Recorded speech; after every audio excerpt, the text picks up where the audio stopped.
Ok, aunque nuestros homenajeados son ampliamente conocidos y no necesitan mucha presentación, como el protocolo lo indica, me referiré a ellos de manera resumida en el orden programado. Es con gusto que iniciamos este acto con una gran venezolana como es Imelda Cisneros. La doctora Cisneros ha ejercido importantes cargos tanto en el sector público como ministra de Fomento, directora del Banco Central de Venezuela, y en el sector privado como presidente de Arthur de Little de Venezuela. Ha sido y es miembro de varias juntas directivas de empresas e instituciones nacionales y extranjeras. Fue presidente de Benachan y fundadora de Venezuela Competitiva, de la cual nos hizo referencia hoy. Fue presidenta de la Asociación de Egresados y Amigos de la Universidad Central de Venezuela, su alma mater, donde se había licenciado en estudios internacionales, realizando posteriormente su maestría en la Universidad de Waterloo, y actualmente es fellow del Center for International Affairs de la Universidad de Harvard.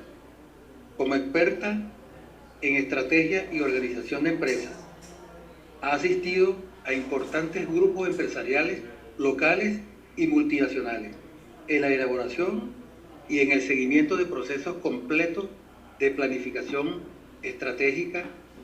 Como consultora, tiene 40 años de experiencia desarrollando proyectos en América, Asia y Europa. La doctora Cisneros la consideramos una ciudadana ejemplar y ha sido y es una firme defensora de los valores democráticos venezolanos. Es pues con gran orgullo para la sociedad contar desde ahora con la doctora Cisneros como nuestro miembro honorario. Así que adelante, doctora Cisneros, si tiene algún mensaje que transmitirnos a nosotros. Bienvenida.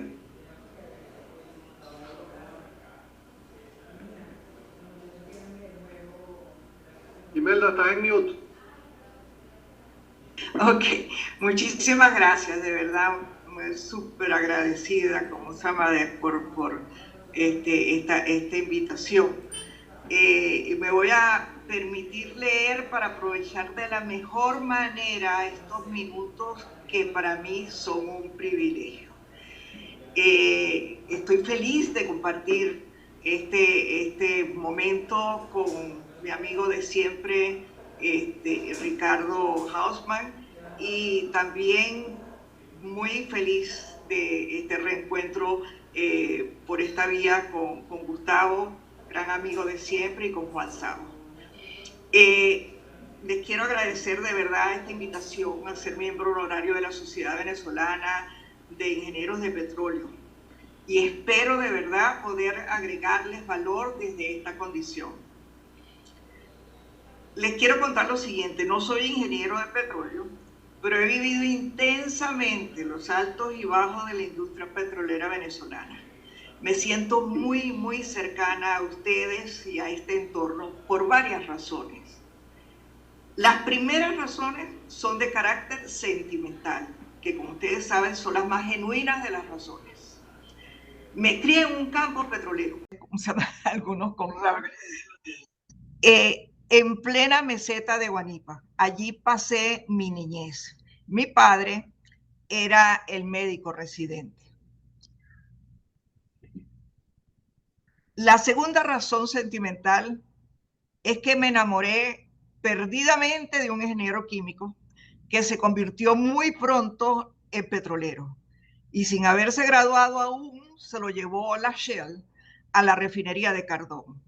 Lo que siguió fueron 40 años, más de 40 años en PDVSA, hasta que un día lo despidieron con un pitico sin ningún tipo de beneficios y jubilación, y eso lo vivimos intensamente. Otras razones fueron, diría yo, más de carácter pragmático y de sentido común. En mis 4 años en el Ministerio de Fomento Me aseguré de estar acompañada de gente de primera, por un buen equipo de profesionales. Mi viceministro y 3 de mis directores me los prestó PDVSA. Por otra parte, durante ese periodo que estuve en el ministerio, me propuse una relación permanente y estructurada con el equipo gerencial de PDVSA para coordinar la reforma comercial que hicimos, la apertura de las inversiones extranjeras y los planes de reconversión industrial. Por último, las otras razones fueron de carácter profesional. Durante mis 9 años al frente de Arts of the Little Regional, ADL, asesoramos múltiples veces a PDVSA, tanto que se echaba broma y se decía que éramos la consultora consentida de PDVSA. Como comprenderán, con ese recorrido algo debo haber aprendido. Bueno, lo otro que quería decirles es lo siguiente, amigos. Me alegro y los congratulo por el foco en educación que han adoptado para este encuentro. En juntas directivas y organizaciones privadas en las que participo aquí en Venezuela, la preocupación por la lamentable situación de la educación en Venezuela está siempre presente. Siendo un tema tan trascendental y a la vez tan complejo, y habiendo escasos recursos, siempre son sólidos y válidos los fundamentos que se presentan a la hora de segmentar, priorizar, focalizar los esfuerzos y las inversiones para el sector. Y todos tienen argumentos muy válidos. Unos dicen hay que fijarse un foco en la educación preescolar y primaria, son los años críticos, los más importantes de la formación de los niños. Otros no, es la educación secundaria, es la etapa de formación básica, científica y humanista para alcanzar otros niveles educativos.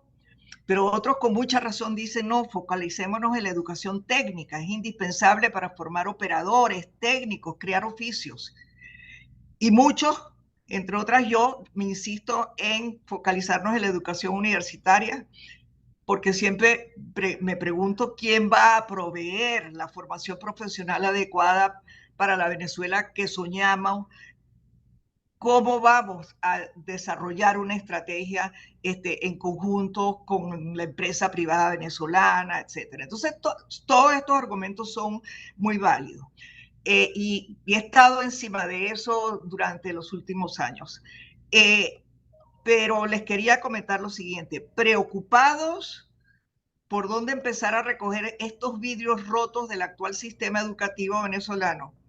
Como les decía hace rato, en mesas de trabajo en Venezuela Competitiva, organización que, como les dije también, fundé hace precisamente ahora 30 años, hemos identificado una carencia de origen en el sistema educativo que se refleja en una terrible crisis y déficit de educación ciudadana.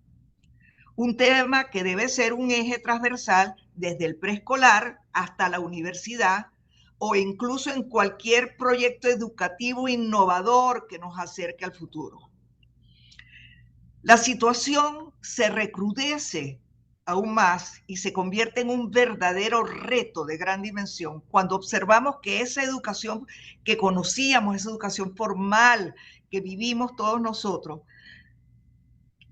que por cierto, está dejando de ser un valor social, que lo era acá en Venezuela y lo estamos viendo con la merma en las universidades, no es importante para el gobierno, porque la destrucción de la educación es parte del diseño político, en donde para el gobierno, a menor educación, mayor control. Entonces, el tema de la educación ciudadana se convierte en un tema esencial ante esta situación y este escenario. Yo digo, con un régimen político autoritario y dictatorial, la educación ciudadana es ejercida por ellos abiertamente como adoctrinamiento y no hay contrapartida estructurada que enfrente este drama. Los maltratados docentes no tienen el estímulo, ni están siquiera preparados para dar clase y mucho menos para crear conciencia y para enseñar una conducta ciudadana. que debería ser la base de todo el tema educativo. En el Estado comunal, la política del Estado está orientada es a crear un sujeto dependiente. Por diseño, el Estado quiere individuos cada vez más sumisos, dominados y sin autonomía. Personas que desconozcan la jurisprudencia que les respalda y que los invita a participar, exponer y defender sus derechos, y también asumir el deber de cumplir con sus responsabilidades como individuos en la promoción de la competitividad del país. Sin embargo, la buena noticia, si se puede decir así, es que algo está cambiando, pero de forma anárquica y desordenada. Así como no hay sentido de lo público, que es el eje transversal de la ciudadanía, una parte importante de la población hoy se reconoce ajena a todo el impulso comunal que por diseño busca la dominación. En este escenario hay una fascinante oportunidad para impulsar la educación ciudadana, desde el preescolar hasta la universidad. Desde un marco constitucional, desde un marco humanista y desde un marco del bien común.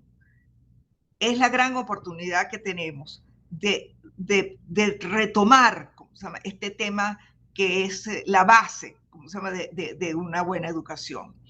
Los invito, entonces, como les hablaba antes, cuando estábamos esperando este momento, a unirse a Venezuela Competitiva para determinar programas formativos para los diferentes actores de la sociedad civil comprometidos con el desarrollo de la educación ciudadana en democracia. En Venezuela Competitiva hemos desarrollado ya una ruta y acciones concretas y, como les decía antes, con lo que tenemos y podríamos hacer alianzas con ustedes por ese interés que han demostrado en el tema de la educación. El momento es oportuno. Hay ahorita una conciencia de vecindad que va más allá del proceso de la formación formal. Hay ahorita una memoria de la democracia. Hay una historia a partir de esa memoria que sigue existiendo y que crea posibilidades de organización comunitaria. Y que se está dando incluso dentro del sistema educativo, porque muchas de estas cosas están surgiendo de los padres y de los vecinos de los colegios, que es muy interesante. Se está dando de una forma muy pragmática en la búsqueda de soluciones, pero dentro de ese marco. Hay una mirada diferente en las organizaciones, en las comunidades, en las que ya no se ubican ellos en lo que es del Estado ni en lo que aprueba el gobierno, sino en la búsqueda de su autonomía, de forma pragmática. Es el momento de verdad para trabajar este tema. La gente está empezando a organizarse, como les decía, en torno a problemáticas, buscando soluciones con lo que hay, como les decía, pero cuando nos reunimos con ellos, claramente se nota que hay una falta de educación ciudadana para defender sólidamente sus causas. Estudios realizados en los que hemos participado con universidades nacionales y con el Centro de Estudios Populares señalan que Venezuela hoy carece de una masa crítica de buenos ciudadanos activos. Pero, interesante, dicen que el 70% de los venezolanos hoy pertenecen a lo que ellos llaman el estrato de los buenos ciudadanos, pero pasivos. Bueno, lo único que les digo, ¿cómo se llama? Utilizando estos minutos, es decirle, yo siento que la mesa está servida para impulsar el conocimiento, ¿cómo se llama? Y avanzar en lo que llamamos educación ciudadana, y los invito nuevamente a hacer alianza con Venezuela Competitiva. Tenemos diseñada esa ruta que les dije y los invito pues a remar hacia el futuro en este sector que han escogido ustedes muy acertadamente como el motivo de esta reunión. Mil gracias y estoy a la orden para seguir hablando sobre esto y cualquier otra cosa en que pueda serles útil. Muchísimas gracias, Imelda.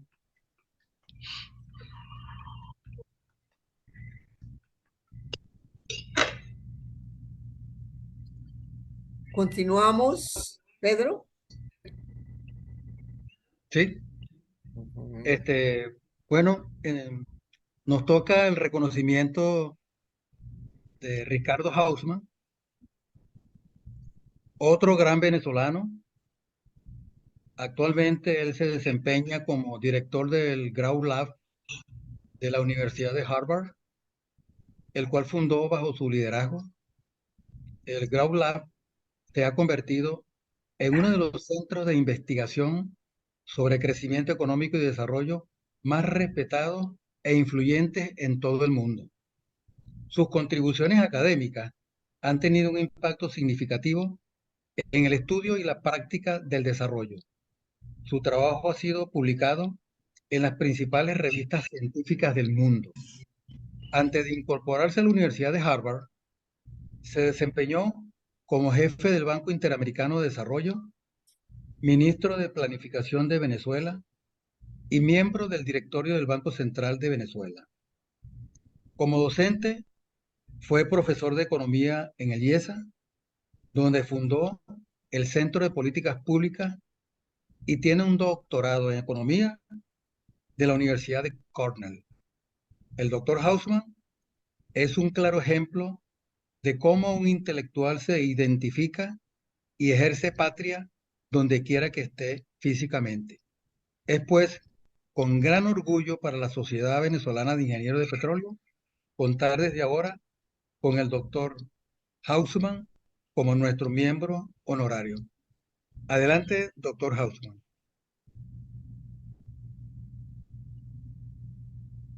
Mil gracias por este reconocimiento, por esta invitación. Realmente me enorgullece mucho porque a los venezolanos que estamos fuera, el tener oportunidades para conectarnos con nuestro país es de lo más importante y significativo. Dentro de las cosas que no mencionaste de mi currículum, que me justificaría, reduciría un poco la falta de justificación para este reconocimiento, es que mi pregrado fue un título de ingeniería, entonces por lo menos soy ingeniero. Si bien nunca me desempeñé como ingeniero, lo aprendido no se olvida. He estado pensando mucho en Venezuela, tanto por razones personales, individuales, etcétera, pero incluso por razones académicas. Porque en la historia de la humanidad han habido pocos colapsos económicos de la magnitud del colapso venezolano. Si Venezuela hubiese mantenido la participación del mercado petrolero que tenía en el año 98, hoy estaríamos produciendo cerca de 6 millones de barriles, o quizás un poco más. En vez de eso estamos produciendo 600.000, que es como un décimo, de pronto 700.000. De modo que estamos muy lejos de donde uno se imaginaba que pudo haber estado, sobre todo siendo que el país, digamos, no escasea de reservas petroleras. O sea, si fuera porque en la naturaleza se opone, hubiésemos luchado contra ella, pero no fue la naturaleza lo que se opuso. La naturaleza nos dio más que suficientes reservas para mantener nuestra participación de mercado, y aún así no lo hicimos. Y en vez de eso entró mucho petróleo al mercado, mucho más costoso que el petróleo venezolano. Y uno se pregunta, bueno, ¿qué es lo que uno tiene que poder entender para explicar un resultado como ese?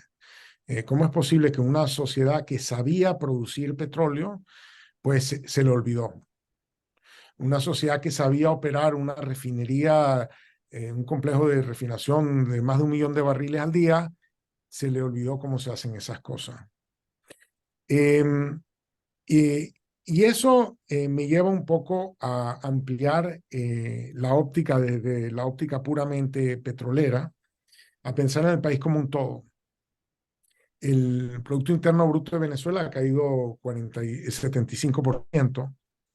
Y, y eso, honestamente, nunca se había visto fuera de guerras. E incluso dentro de guerras, de las guerras más cruentas del mundo, no produjeron caídas del producto de 75%. La Segunda Guerra Mundial produjo en Alemania una caída del producto de casi 60%, pero la economía se recuperó en 11 años. Y nosotros llevamos 10 años desde que empezó esto, estamos muy lejos de recuperar los niveles precrisis. De modo que es más grande que las caídas del producto en guerras y la más grande fuera de guerras, por mucho. Y eso quiere decir que el problema no se centró exclusivamente en el colapso petrolero. Yo diría más bien el colapso petrolero es como un síntoma más de algo que se rompió en la economía. Porque cuando miramos, por ejemplo, las exportaciones no petroleras, la producción no petrolera, encontramos un colapso de magnitudes iguales o aún mayores. En este índice que desarrollé con un colega llamado el índice de complejidad económica, que trata de medir cuánto sabe hacer un país, qué tan amplio es su conocimiento productivo. Venezuela es el país que en los últimos 20 años, de los 200 y tantos países, 220 países que le seguimos, que le medimos su complejidad, Venezuela es uno de los 5 con mayor colapso en su complejidad. O sea, es el país que, como decía antes, más se le olvidó cómo hacer cosas. Cosas que sabía hacer antes ya no sabe hacer. Y eso me lleva a preguntarme sobre la importancia de la educación versus la importancia de otras cosas.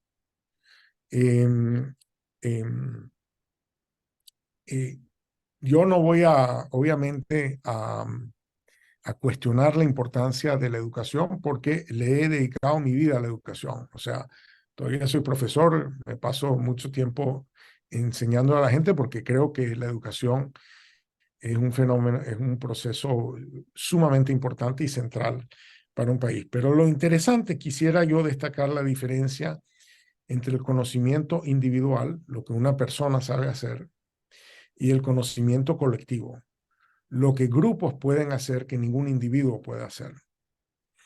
Una persona pianista puede tocar una sonata, pero un concierto para piano no lo puede tocar una persona, lo tiene que tocar una orquesta. Y mucho de lo que se hace en el mundo no lo hacen individuos, lo hacen equipos. Y lo que determina mucho del progreso de una sociedad no es solo el aumento en las capacidades individuales de sus miembros, sino el aumento en la capacidad de equipos de hacer cosas, el aumento en sus capacidades colectivas. Y creo que, en cierto sentido, lo que tenemos que preguntarnos es qué llevó a que Venezuela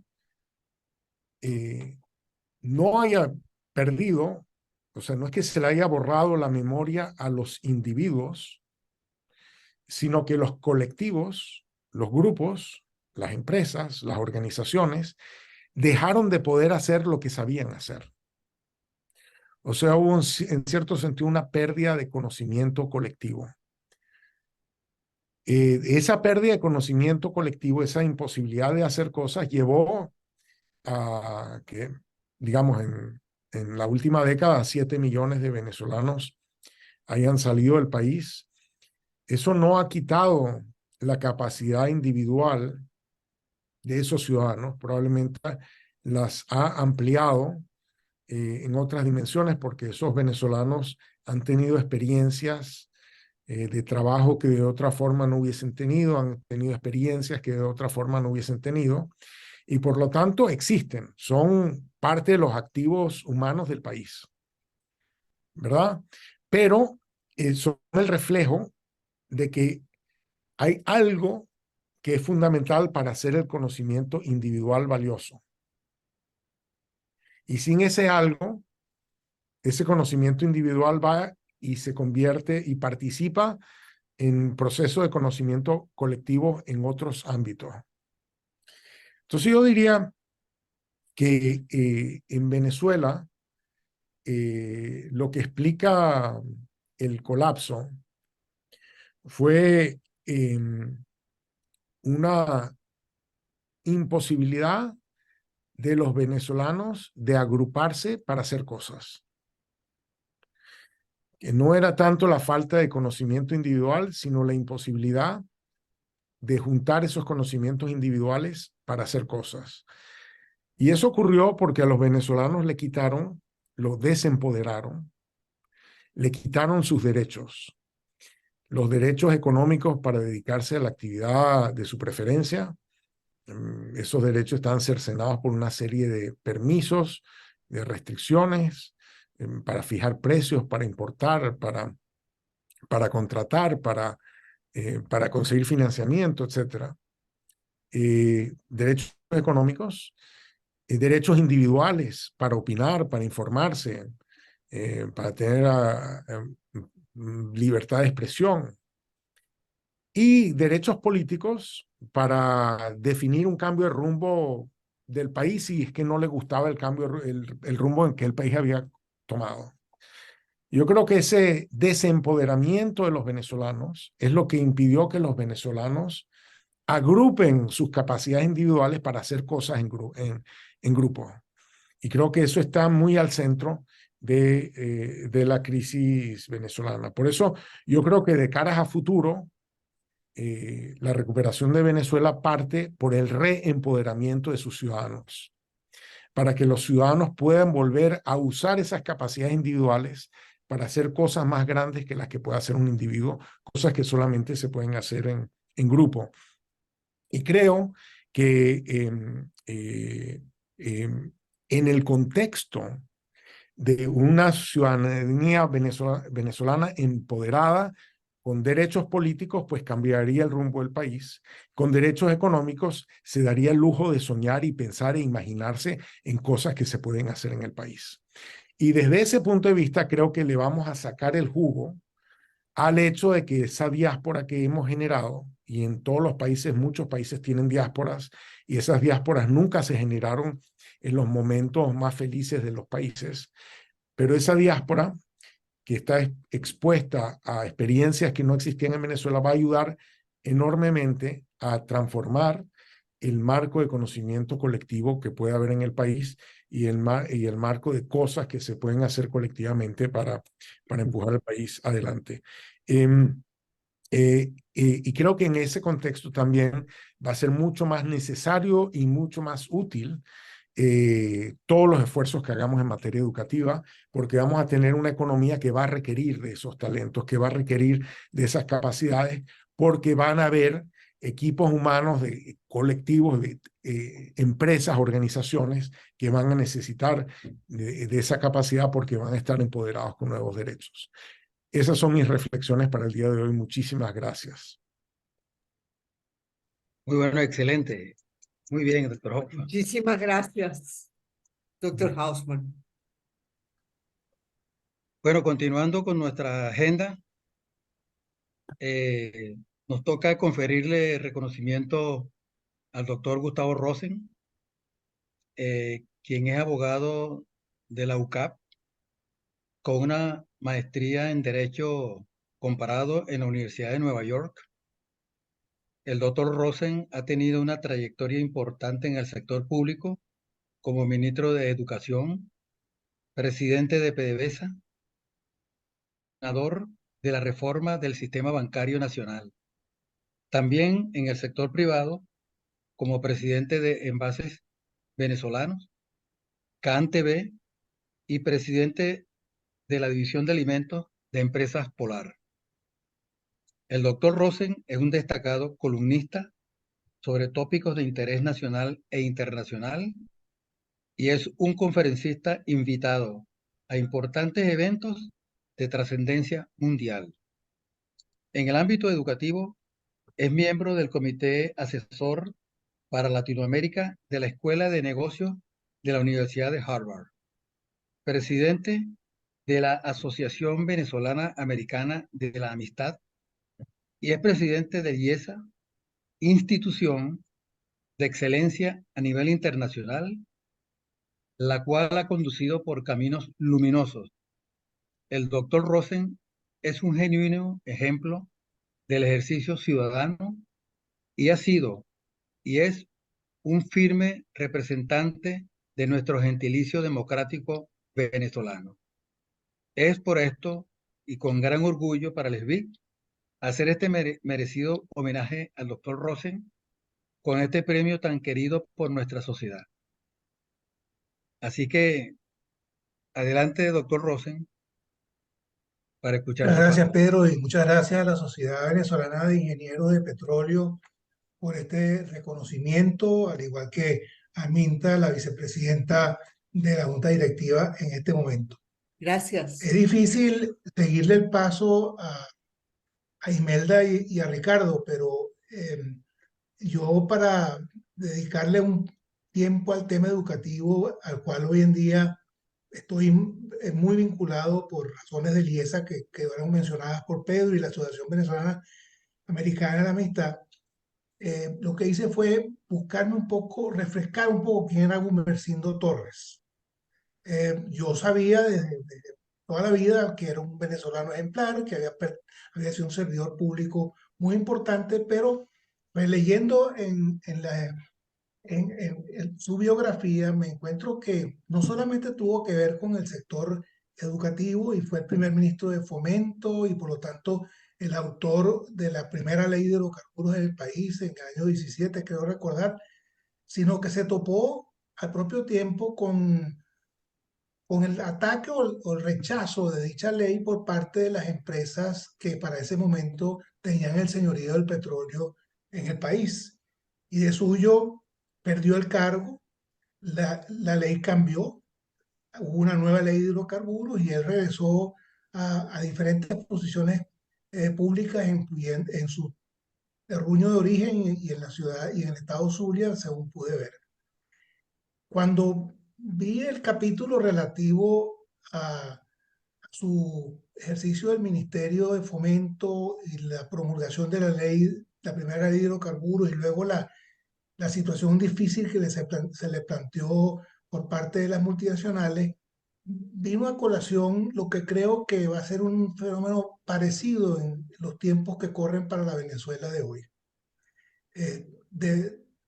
Sin la menor duda que lo que dijo Ricardo es particularmente cierto, la producción petrolera en Venezuela está en el orden de 700.000 barriles, todo el análisis que él hizo lo doy por reproducido aquí en estos comentarios, y lo que quiero significar es que efectivamente la generación venezolana de hoy le va a tocar ver cómo entramos de nuevo en la actividad petrolera y cómo manejamos los intereses internacionales de dicha actividad al abrir los campos petroleros de esfuerzo propio de PDVSA, cosa que seguramente pasará en el año 24 o 25 después de las elecciones de la Asamblea Nacional y las elecciones regionales, donde creo que se consolidará un sistema.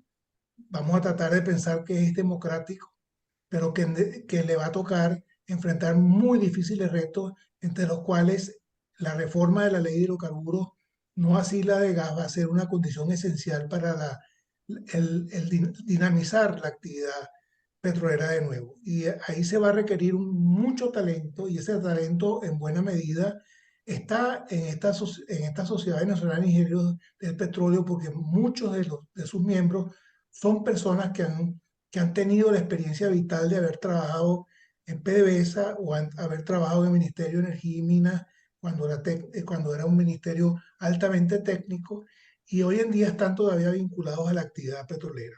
Y de ahí tenemos que trabajar en un plan que efectivamente nos permita dinamizar esta actividad en el marco de una institucionalidad indispensable, con una ley que efectivamente establezca las bases y de la seguridad jurídica e impositiva convenientes para ese relanzamiento de la actividad petrolera, que nosotros, con los recursos disponibles en Venezuela, tanto de talento como de dinero, difícilmente podamos ejecutar sin esas reformas que son tan necesarias para poderle dar de nuevo dinamismo a la sociedad de la cual ustedes son miembros como ingenieros de la actividad petrolera. En el IESA nosotros hemos tenido una vinculación muy cercana con la actividad petrolera a través del Centro de Energía, que lo fundó precisamente Francisco Monaldi, que lamentablemente por la muerte de su madre no puede estar acá con nosotros hoy, pero sin duda ese centro, del cual es miembro de su junta Juan Sabo, el próximo homenajeado, está trabajando además muy seriamente en lo que es la transición energética para Venezuela. Hoy en día el centro está operado desde Panamá, y tenemos bastantes experiencias logradas en Centroamérica y en Panamá en particular, y eso nos da también la posibilidad de incluir la transición energética en el relanzamiento del sector energético en Venezuela, a lo que aludí al principio de estas palabras. Para ello va a ser muy, muy importante el trabajo en el sector educativo en todos los niveles, incluyendo el nivel técnico al cual se refirió Imelda cuando hizo el recuento de las mesas de trabajo de Venezuela Competitiva.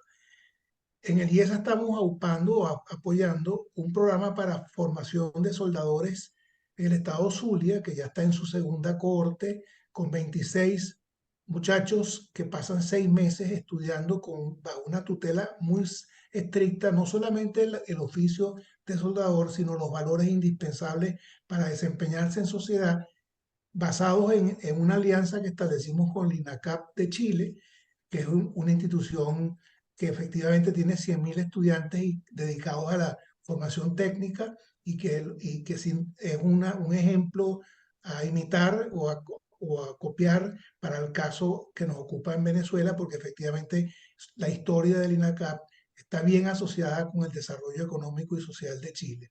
En consecuencia, en lo que la primera cohorte de 25 muchachos, todos están empleados en la actividad energética en Venezuela por las empresas de servicios y petroleras que operan en el estado Zulia. Es un ejemplo del otro nivel que habrá que atender en el esfuerzo por reconstruir la capacidad realizadora y la competitividad de la actividad de la energía fósil en el país.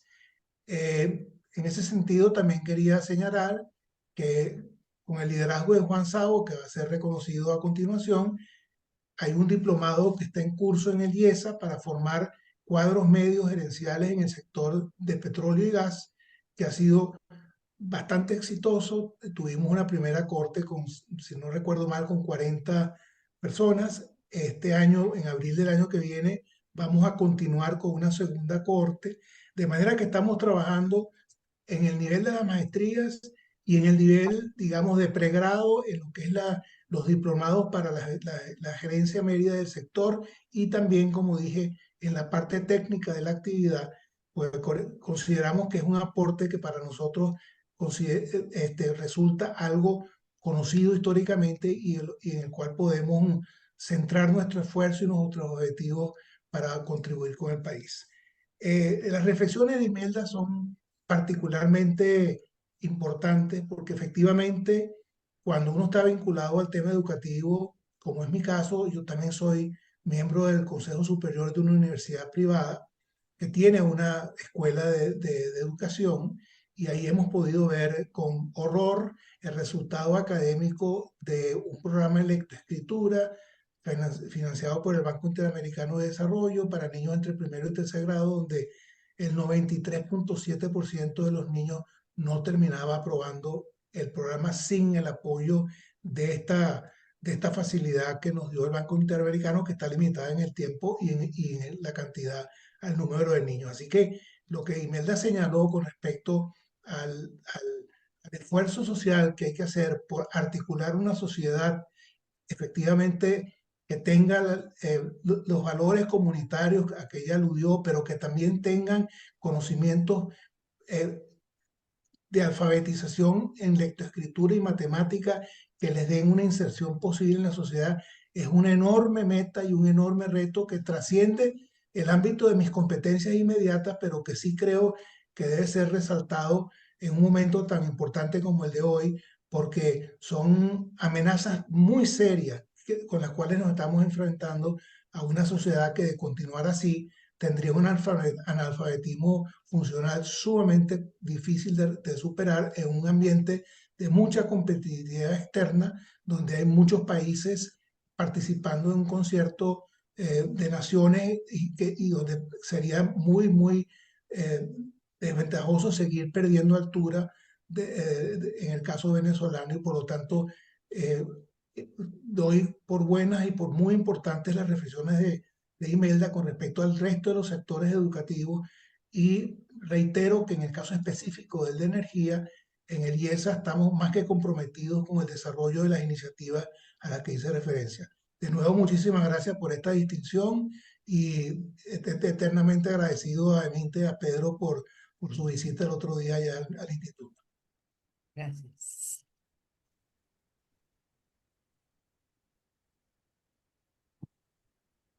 Muy buena su palabra, doctor Rosen. Usted dijo algo muy clave. Las áreas operativas sin buenos soldadores no funcionan. Esos son las almas de las cuadrillas de producción que saben remendar un oleoducto, una línea de flujo, lo que sea, pero son personales clave.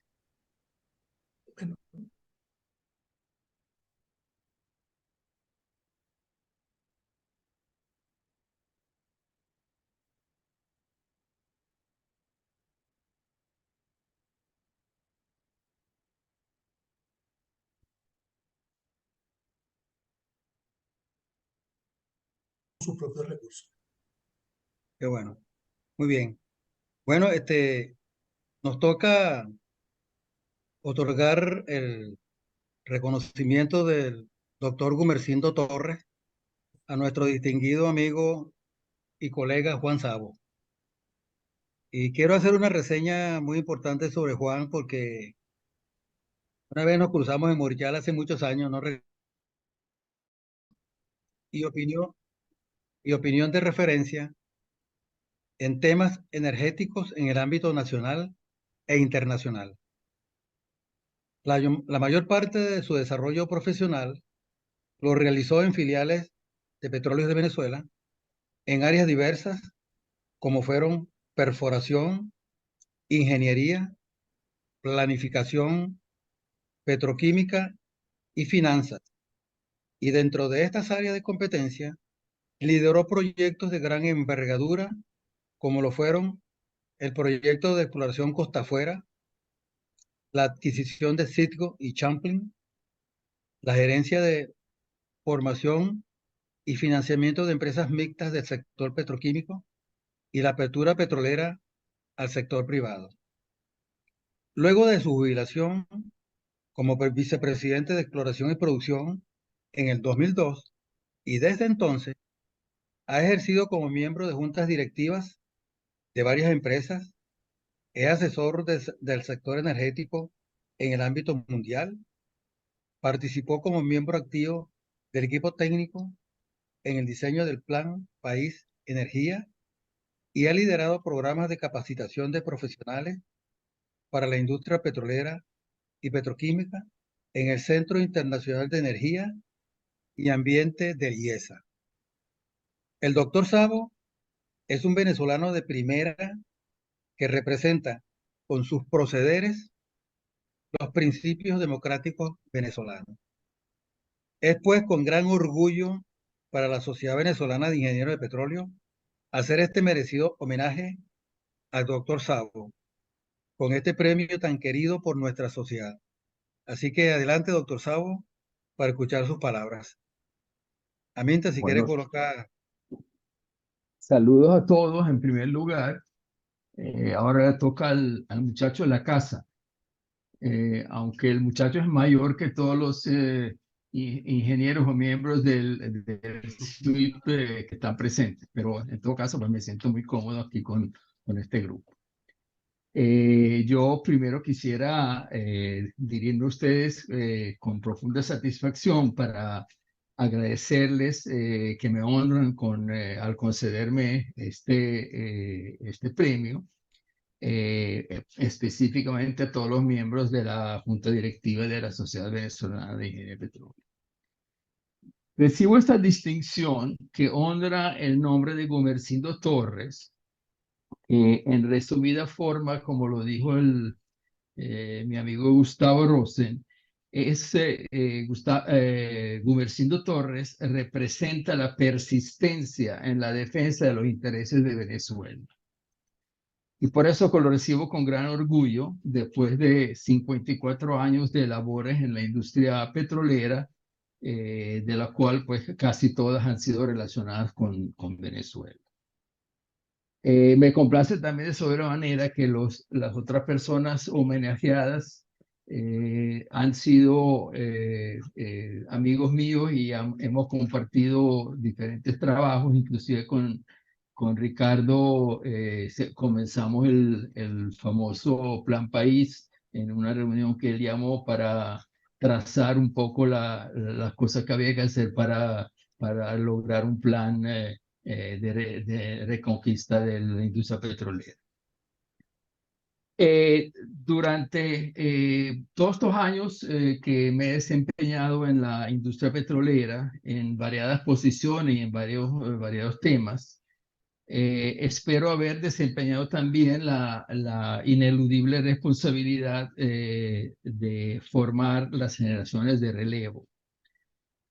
Considero a manera de ejemplo y un poco parroquial, pero de todas formas estando en la industria petrolera, pues lo voy a mencionar. Considero como un buen ejemplo la incorporación de recién graduados del programa de Gran Mariscal de Ayacucho en la primera operación Costa Afuera que se llevó a cabo en Venezuela durante los años 79 al 82. Eso permitió que el proyecto fuera totalmente manejado por profesionales venezolanos y fue una experiencia singular, exitosa y digna de recordar.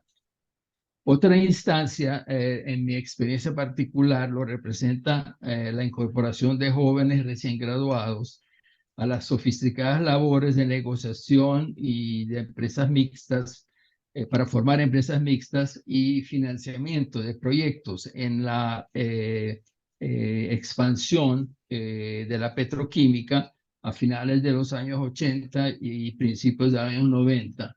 Ricardo, según te recordarás, las discusiones que tuvimos sobre conversión de deuda en inversión como parte de ese proceso. En todo caso, las capacidades demostradas por los jóvenes que pasaron por esas escuelas y su presencia en algunos casos internacional avala la efectividad de estos esfuerzos educacionales. Y para nombrar algunos nombres que ustedes, la mayoría conocen, Freddy Pérez, Jorge Sanguino, Hernán Bermúdez, Orfania Azócar, en el ámbito petrolero, y Francisco Aristiguieta, Mario Rodríguez, José Alberto de Antonio y Miguel Ferreres, son algunos de los formados como nueva generación de las épocas de los años 80 y 90. Esta distinción que me imponen, no lo recibo como el reconocimiento en mi labor, sino como un testimonio del trabajo en equipo y el apoyo inquebrantable que tantas personas a lo largo de estos 50 años me han dado y que han trabajado enalteciendo la industria de los hidrocarburos y en el proceso formando generaciones de relevo. En este punto quisiera declarar destacar un comentario que dijo un escritor americano llamado Jonathan Hennessy, que decía que la ignorancia es el peor enemigo de los pueblos que quieren ser libres. Y creo que eso es la situación que confrontamos en estos momentos. Y por eso lo menciono, porque tenemos 2 décadas de decadencia educacional, incluyendo en el sector hidrocarburos, y hasta donde sabemos la formación y la capacitación del personal ha sido muy exigua y generalmente mal encaminada. La poca que ha habido ha sido mal encaminada. Por lo tanto, estamos en un profundo sinclinal de conocimiento justamente cuando nos enfrentamos al reto de recuperar nuestra industria con sus desafíos operacionales, técnicos, financieros, gerenciales y muy especialmente éticos.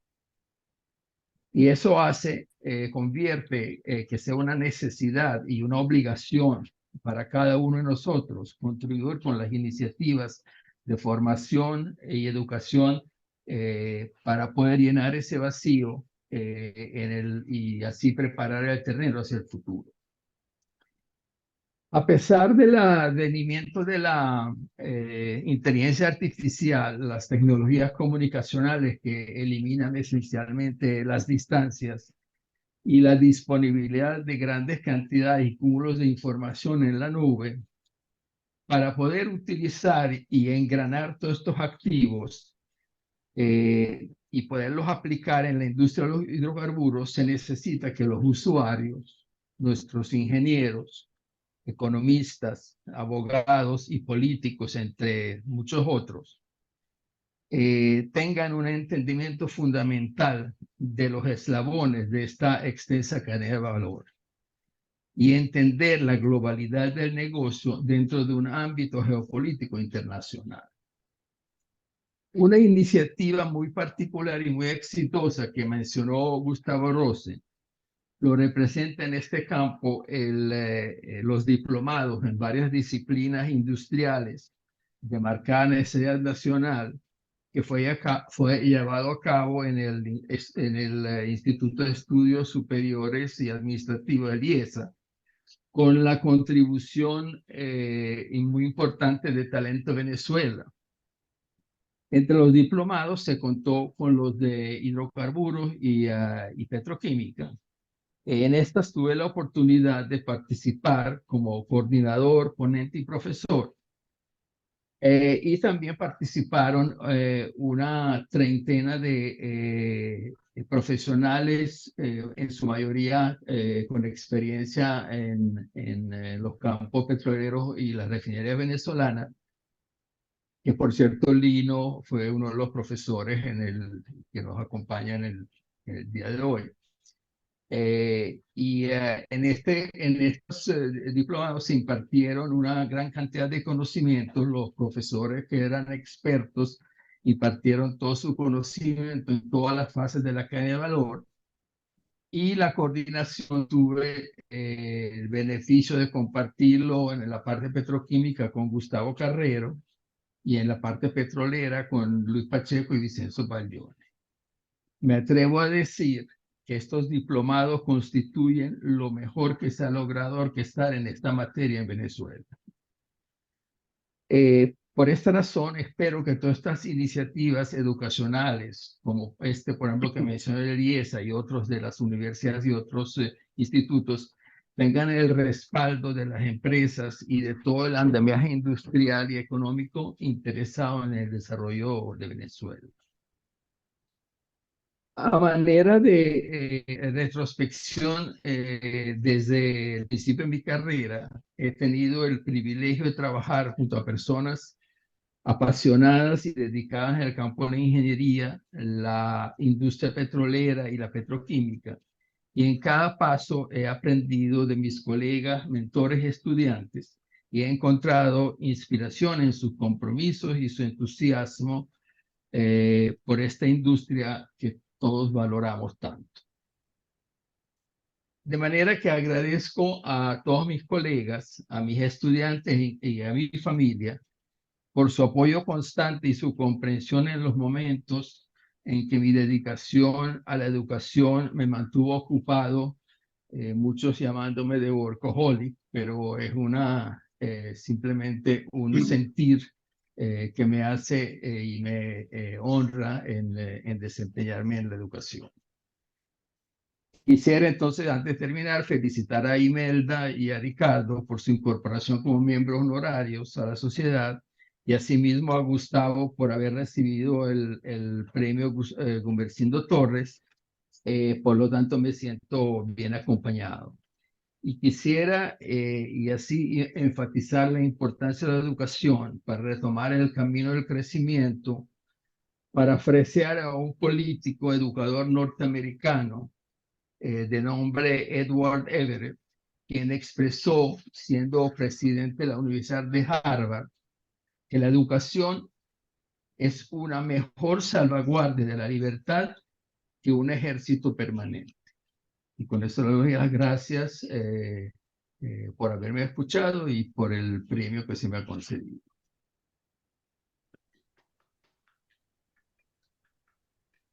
Muy bien, Juan, muy bien. Felicitaciones. Gracias. Bueno, ya estamos concluyendo el acto de hoy y de verdad mis felicitaciones para Imelda, para el doctor Hausman, para el doctor Rosen y para nuestro apreciado Juan Sabo.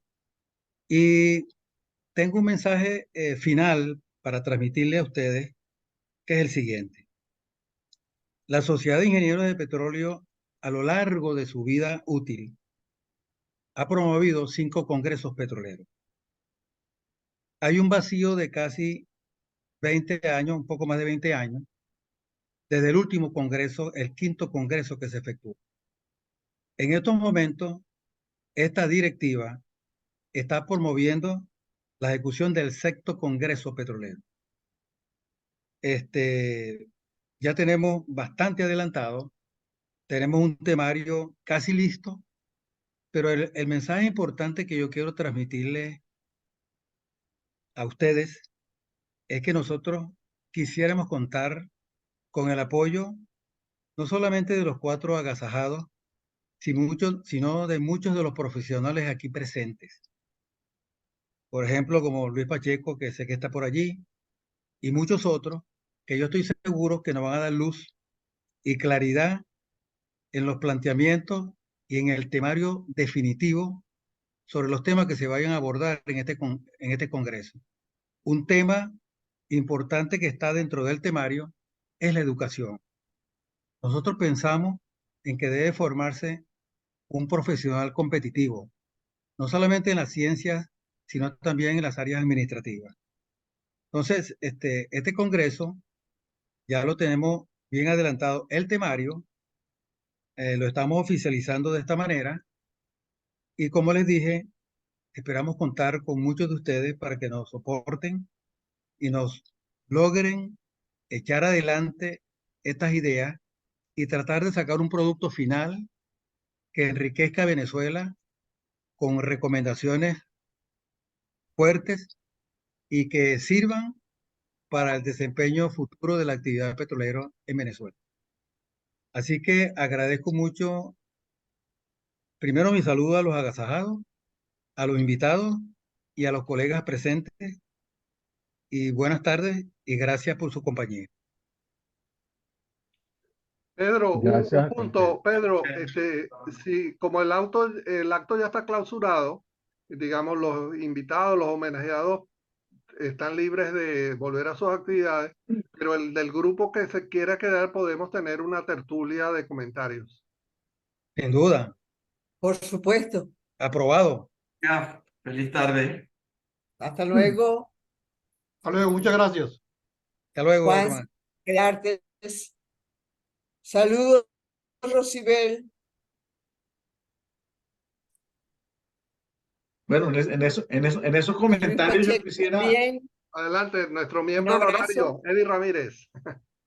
en esos comentarios yo quisiera agradecer a los distinguidos homenajeados y apreciados homenajeados, a Pedro y a Minta, porque nos hicieron pasar una tarde refrescante, una muestra de la Venezuela positiva, una muestra de la Venezuela posible, una muestra de que gente ya con bastante experiencia, que podría estar retirado, sigue extremadamente activa.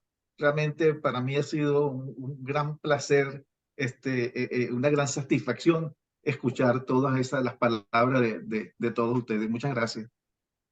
Gracias a ti por tu Gracias a ti. presencia.